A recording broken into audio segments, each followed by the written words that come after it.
Okay, we are on. Okay, good evening and welcome to this evening's meeting of the Woodbury County Zoning Commission. Today's date is December 22nd, 2025, and the time is officially what time? 5:04. 5:04 p.m. Tonight's meeting will be audio taped and minutes will be prepared. In respect to all parties, we ask those present to turn off their cell phones and set to vibrate. Those in attendance are asked to legibly complete the attendance sheet upon the front table. I would like to take a moment to review the procedures the commission will follow tonight. First, the commission will handle the normal housekeeping agenda items. Then for each application on the agenda, I will open the public hearing on the item. The planning and zoning staff will then present the staff report, including the staff recommendation. Any letters or other communication received from the public prior to the hearing will be entered into the record. The applicant will then have the opportunity to present his or her case and respond to the staff report. Next, we will have comments from the public. If you would like to speak either in support of or against the application, you must come to the microphone. Please first state your name and address for the record. All interested parties shall be heard, but repetitious comments should be avoided. Repetitious or irrelevant comments may be ruled out of order by the chair. I ask that you remain respectful and courteous with your comments at all times. After all public comments have been heard, the staff and applicant may make a closing statement. The hearing shall then be closed by motion and vote. Thereafter, no further comments from the staff, public, or applicant may be heard unless asked for by the commission. The commission shall then deliberate the case and may ask questions of the applicant, the staff, or any party offering testimony. However, such questions do not reopen the hearing for additional comments from the public unless so requested or approved by the commission. The commission will then formulate and vote on a motion. The motion will typically either grant or deny the requested application. Any commission member who has an ex parte communication to place in the record of this meeting should do so prior to the beginning of the deliberation of the respective agenda item. That being said, roll call. Let the record reflect that all commissioners are here with the exception of Corey Meister. Okay, item number 3 is public comment on matters not on the agenda.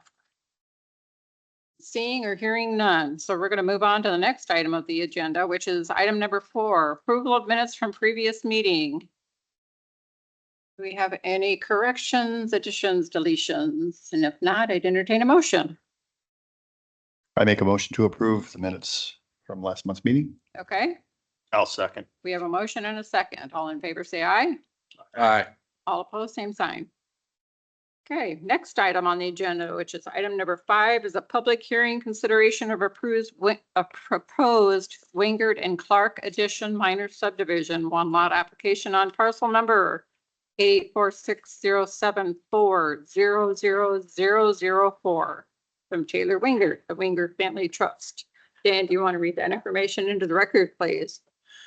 Yes.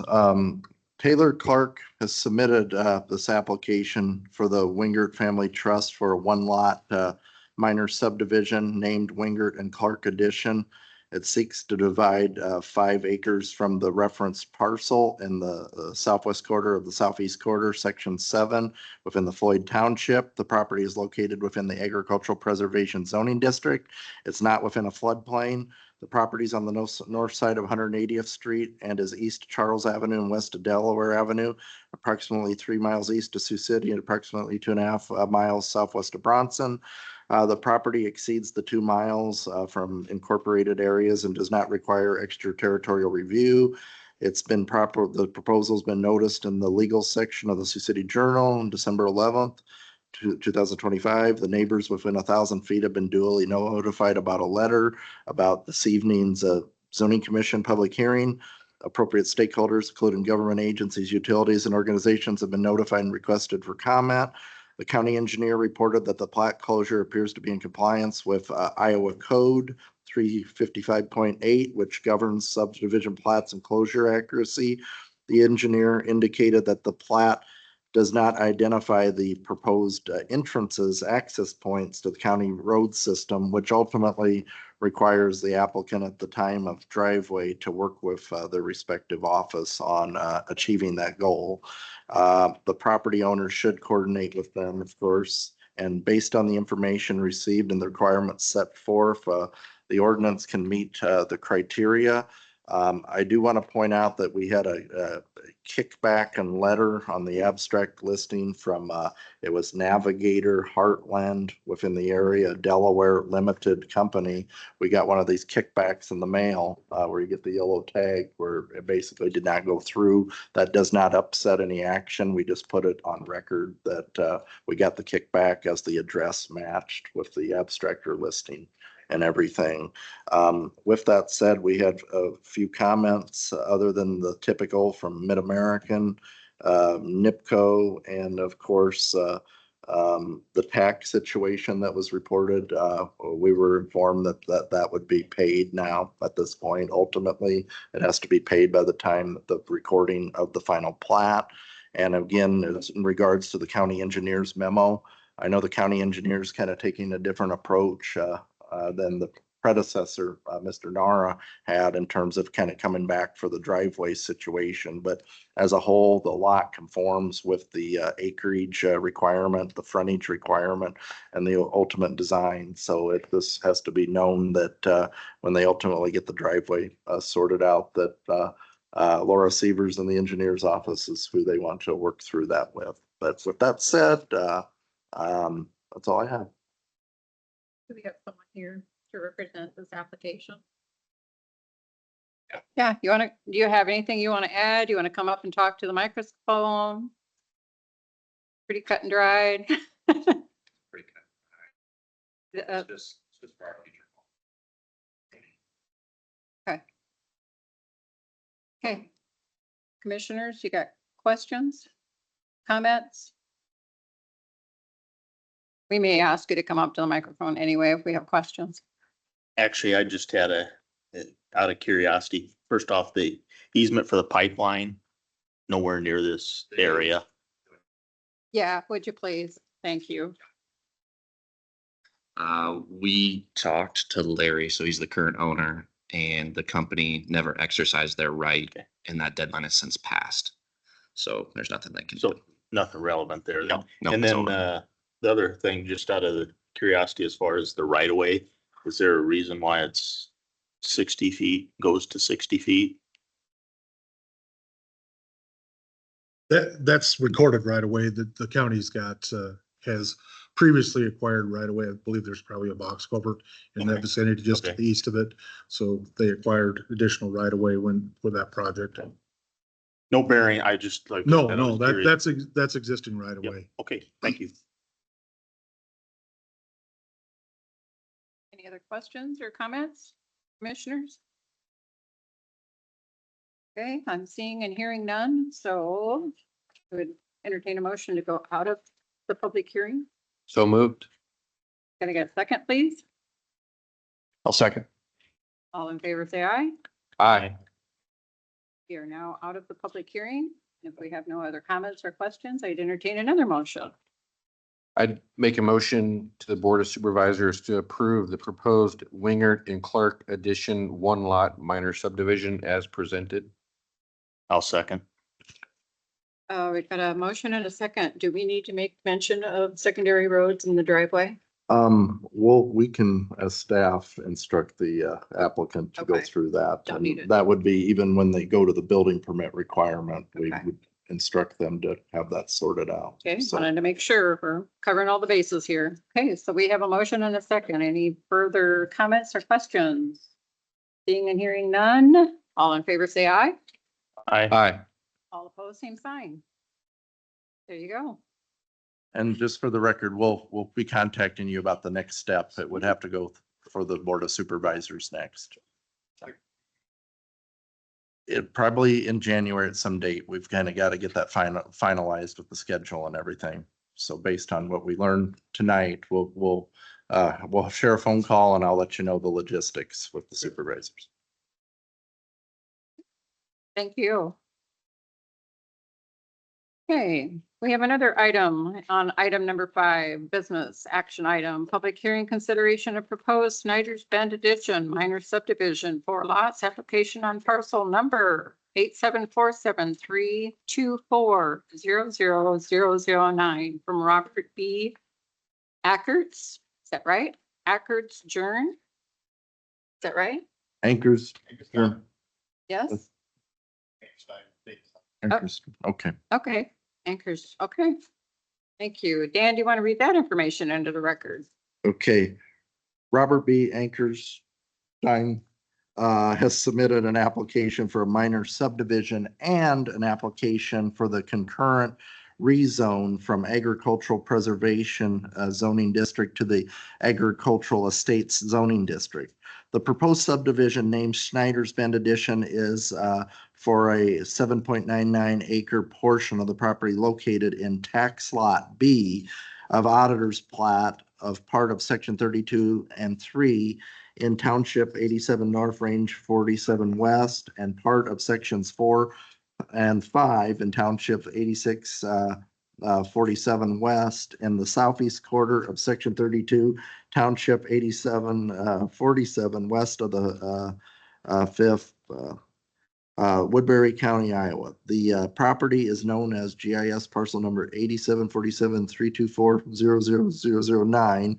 The property is situated north of 280th Street and south of Bigelow Park Road, east of Port Neal Road and west of Benton Avenue.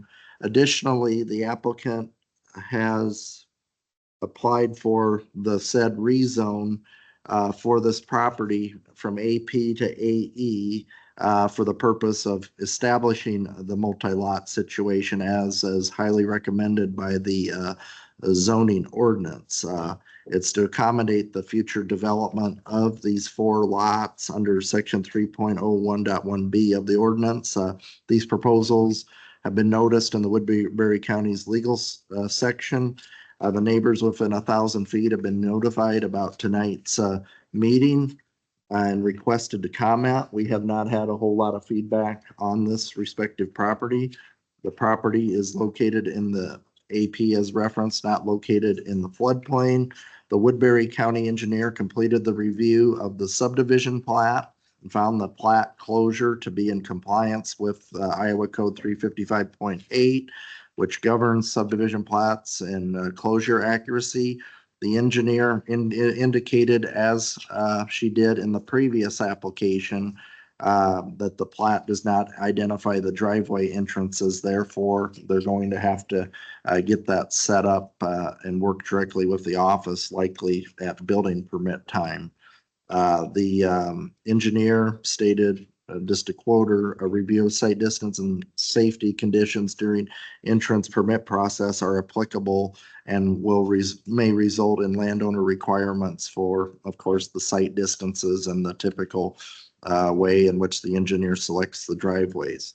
The property owner should coordinate that. The city of Salix ended up waiving their extra territorial review requirement by the passage of their city resolution 2025-15. They did this action on December 10th. And so based on the information received, that this proposal can get us there as far as meeting the respective approval requirements. Again, we have 2 respective agenda items, so there is a little bit of the redundancy that we've experienced in the past as far as processing both the subdivision plat and the respective rezone. As indicated in the packet, there's attachments that'll likely be included with the plat. You have the title opinion and those applicable items that at times would be recorded separate, and that would be in this case, as are a lot of times with the city resolutions, et cetera. So with that said, as we are on the Schneider's Bend edition, that's all I got. And I will say that the surveyor is here tonight representing. Okay, okay. Do you have anything that you want to add to that information or comments? Okay, okay, commissioners, how about you? Only question I had, not specifically related to this minor subdivision, but Dan, to the east under Cameron subdivision, how did those 3 north lots get approval without any frontage? That I couldn't tell you as far as the history. I looked at that myself Okay. a while back, and I'm not entirely sure how that ended up. I think your question does merit the look at the subdivision plat, which I know it's not part of, you Yeah. know, this item, but it looks like they were split at some point. Okay. On the north side of it, and because of not having frontage, they would have to be in a position of having the common ownership across the board, and without the common ownership, I would say there would be a huge problem. But again, without telling you on the top of my head, I'm not sure if there's one. If there is, there better be an easement of Yeah. some sort recorded in there. Otherwise, we all know that can lead to land conflicts. And I asked again, not directly related, but of course, I assume this will receive approval eventually. This will block any future frontage for a new road to come in off of proposed lot 4.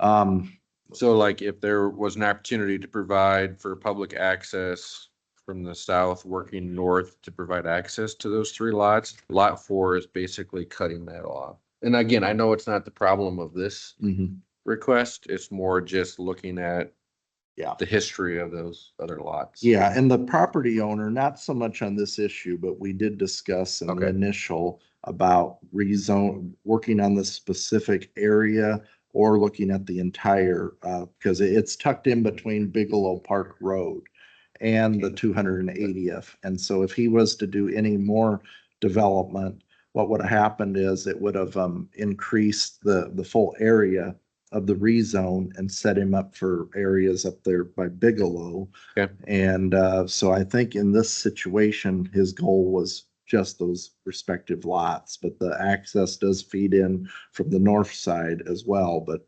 I fully understand exactly what you're saying there as far as that respective access. My personal concern would be, again, that they need to go right away to the county engineer and get that sorted out as far as, and I know that they've kind of, there's been discussion about approaching them. And, but they'll wanna, when Laura issues the respective permits, get that settled up. Okay. Cause, you know, Laura could end up ruling, you know, shared driveways at different Sure. points and things like that. So it kind of comes down to Laura's ultimate determination. I know it was kind of relatively flat because when this was coming in, I contacted Laura right away to try to see, because I understand that they were thinking about this project prior under the previous county engineer, and we were kind of caught in the web of one engineer's perspective versus the current engineer's perspective. And we don't like to pit both engineers, of course, Sure. against each other. But I think that we're going through some lessons of learning and adapting to the general workflow with the new county engineer as far as the perspective on how these plats are reviewed and analyzed. We did go through a review that, and within the Engineers Association, she had some concerns about how even the certificate read on the plat. Okay. On how we've done that traditionally. And the county attorney Widman assistant looked at kind of the general language as far as the minor subdivision and was okay with it. But within Laura's group, not sure exactly what the title is for the Engineer Association, they have some internal perspectives on what they feel comfortable signing as an engineer on the respective plats. So you're going to see a different language used by our new county engineer for that. So we'll Thank you. continue to navigate through this. Any other questions or comments from the commissioners?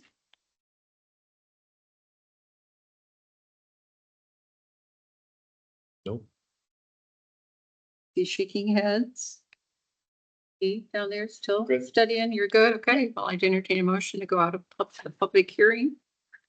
Yeah, I'll make the motion to move it from public hearing. Okay, gotta get a second, please. I'll second. Okay, we have a motion and a second. All in favor, say aye.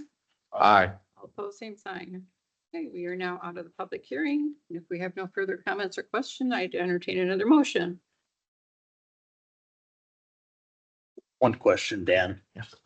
Along with Jeff's, that was a concern I had. Do you know when that Cameron subdivision? Yep. Yeah, if I may, if we could take a minute, because I think it's a relevant question, we'll pull up the Beacon site there. That Cameron, probably, do you recognize it at all? I during don't your time? remember it. Okay, because it is well before my time for sure. So, yeah, I thought that too when I saw it years ago. I'm aware of, there was common ownership. Okay, Macias, that one, okay, we got Cameron owns the back one, so there is a difference there. And then we have Cameron own that one and that one, but there is a different name, so there is family there. But okay, then there's another one there and another one there. So that's generally in the Cameron name. So the question is now, let's go ahead and double click on the subdivision here and we'll pull up the plat. And these hyperlinks kind of give us the plat. You'll notice it was platted as 3. So at some point, this was Split it. probably administratively allowed to be split. Okay, At that point, I'm not aware of how our predecessors would have conducted that. because I don't think anytime I've been on the board, we would have allowed for that. You would not have platted that, and Right. that wouldn't have been a All that. recommendation of mine either. Okay, all right. Is there a date on it somewhere? So 1971, Jeff. 71? Okay. 70, we got Or 78 70, on this. 78, still both before. Yeah. Okay, I just wanted to clarify that because I was a little concerned with how that happened Mhm. to start with also. And just for the good of the public, what happens now, and you probably experienced this with the city in terms of working with the recorder's office, when they do have a split that looks contrary to zoning, we get a flag of, usually an email from the deputy deputy recorder, Diane Swoboda Peterson, saying that, okay, we have a potential zoning violation here. And if they do split things contrary, a lot of times we got to find a solution. We got to find a way that, most of the time it's usually out in the farming community where you expect that there's a easement of some sort that gets them connected to the road system, because it's counter to Iowa code as a whole. You can't have landlocked. So there's got to be access to the road I system. would assume these are now classified as legal non-conforming. I would probably say just at the assumption of this point, depending on when they chose to do that or execute that split. But under the common ownership, they probably executed that split. But I would have the concern, like you said, with the frontage, it's not even a flag lot. So that is kind of concerning. Okay. Okay. Entertaining a motion. I'd make a motion to recommend to the Board of Supervisors to approve the proposed Snyder's Bend addition, the 4-lot minor subdivision as presented. Okay, have a motion. Do we have a second? I'll second. We have a motion and a second. Any further discussion? Okay, all in favor say aye. Aye. All opposed, same sign. Okay, that has passed, which leads us to the next item on the agenda. Public hearing and consideration of proposed zoning ordinance map amendment, rezone application from the agricultural preservation, AP zoning district to the agricultural estates, AE zoning district on a portion of parcel 874732400009 from Robert A. Ackerson. Dan, you want to read that information to the record? Yeah, for the good of consistency, let the record reflect that the land characteristics are the same as the previous agenda item. As the information was collected from the public and the stakeholders, they were all informed of these two separate actions that are been taken. And we have received the same level of comment from both sides. Not a lot of comments had come out of the neighborhood, and again, with the stakeholders involved, I'd go back to what the county engineer said, this being kind of I don't want to use the word accessory, but a function of when you're splitting extra lots, it kind of comes to the same development project or the development process as a whole. So it's our standardized rationale for going to the AE, much because of the density control of potentially having more people live within that respective area. And so this respective agenda item can meet the standard requirement of the AP zoning district as well as with the comp plan and the future land use map. And again, I think it's really important that we always kind of look at the evaluation criteria, such as on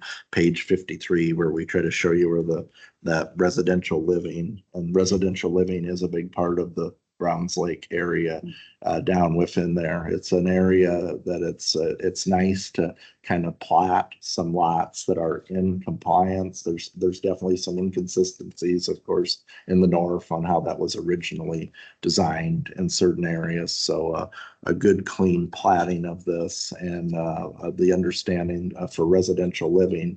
And I will point out too that much of the districts down there are SR, which means they're 10,000 square feet lots. So this actually introduces a bit more, with 2 acres kind of next to there, allowing these folks for some a little bit larger lots within the area. And this property owner chose the 2-acre lot situation versus platting SR. Ivy Bramer also mentioned in the report about the size of the lot. It's been challenging in the past historically, kind of with the well septic kind of situation within the area. So I think District Health was, in a sense, don't want to put words in their mouth, but they were probably happier to see the 2 acres versus the 10,000 square foot lot. I have a comment. This kind of goes along with what we're experiencing in South Woodbury County with a housing squeeze right now, as far as availability of housing and development down there for housing. There's not a lot of opportunities. So something like this does kind of fall in the line of helping relieve some of that pressure. Mm-hmm. Comments from the commissioners? Seeing or hearing none, that means we're going to go out of closed session if I can get a motion. Make a motion to close the public hearing. Okay, Second. we have a motion and a second. All in favor, say aye. Aye. Aye. Okay, so at this point, we entertain a motion if there's no further questions or comments.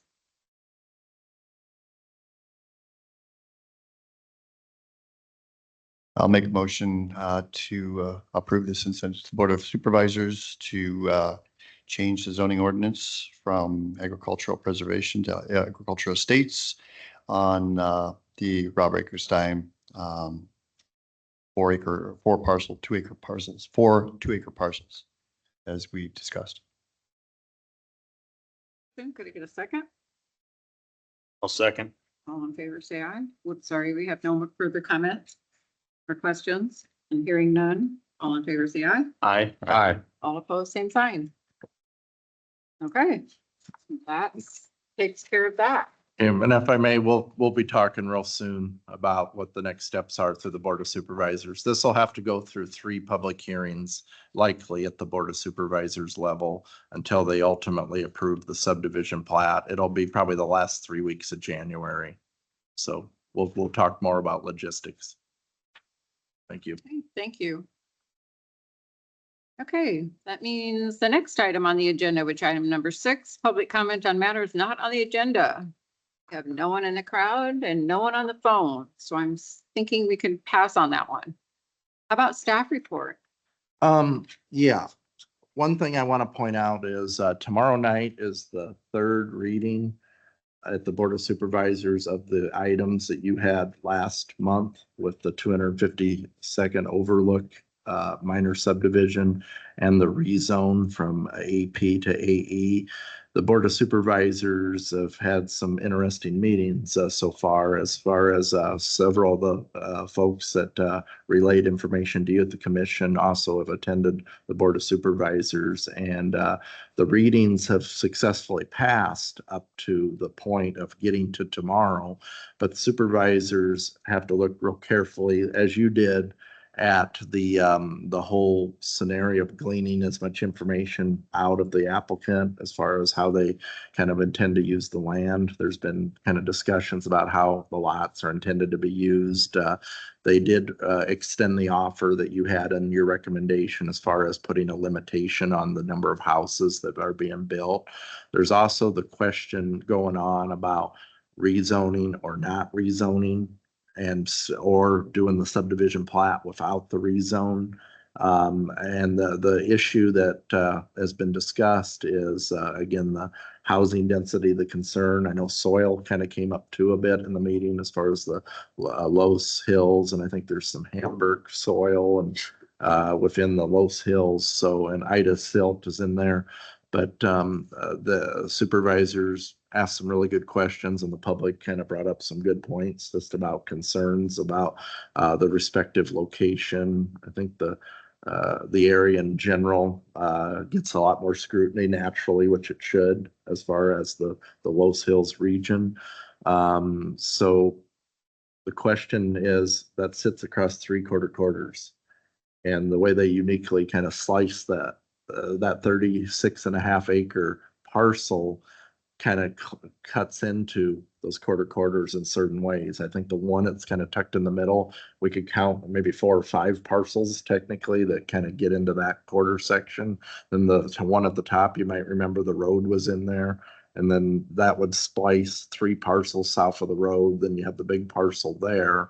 And so the question kind of came about, you're crossing X amount of quarters, and our ordinance talks about that you do the multiple splits, and you strongly should.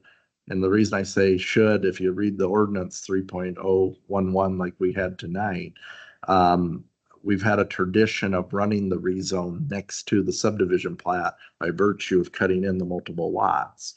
They can put the argument up generally that, okay, you could still have a level of density based on where those splices are.